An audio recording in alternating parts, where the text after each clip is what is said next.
I wanted to provide some context for my last video because I got a lot of questions and a lot of comments, and because I realize I may have come across as a little angry. And if it seems like I'm angry, it's because I am. As I said, I support Bernie Sanders because I believe it's critical that we elect a president who will make ending corporate welfare a priority and part of our national conversation. I understand that Americans fear socialism. But let me let you in on a little secret. The United States is already a socialist country. It's just the worst possible kind.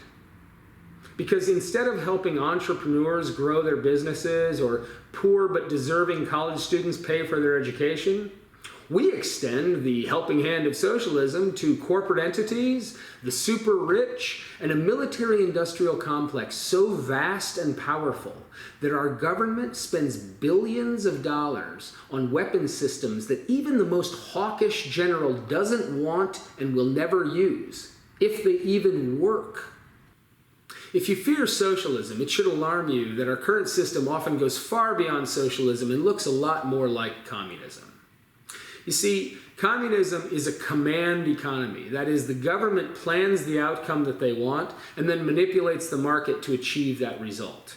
Capitalism is a market economy based on the fundamental principle that the most deserving businesses will usually succeed.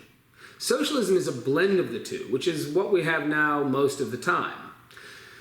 But the bank bailout was an act of command economics. That was an outright expression of communism, and both Republicans and Democrats supported it. Now, you can argue that it was necessary, but what can't be argued is that those businesses deserved to succeed. So in the context of a Bernie Sanders candidacy, socialism simply means living in a decent society. The truth of the matter is, the United States is the world's largest economy by a mile. And while we argue about individual tax rates, our elected representatives allow some of our most profitable corporations to enjoy all of the benefits of the greatest market on earth. They tap our infrastructure. They leverage our buying power at will. Their tax havens are secure because of our military, and they rely on our law enforcement to keep them safe. Too often, without helping to pay for these things. Now, just to be clear, corporations are not good or evil. They are amoral by nature. They're designed to serve a single goal of profitability, which is fine. But what that means is that their interests are in no way aligned with the best interests of the people or the republic. Corporations don't care about you. They care about profit. So when the Supreme Court ruled that corporations are people, they gave birth to a new species, really, of very wealthy, well-organized psychopaths. Review the psychopathy checklist, and you will find countless examples of American corporations that fit the description to a T. Now, most psychopaths are not killers. They're manipulative liars, completely lacking empathy, who never take responsibility for their actions. In layman's terms, they're complete assholes. Now, 1 in 100 people actually is a psychopath, so we deal with these people all the time.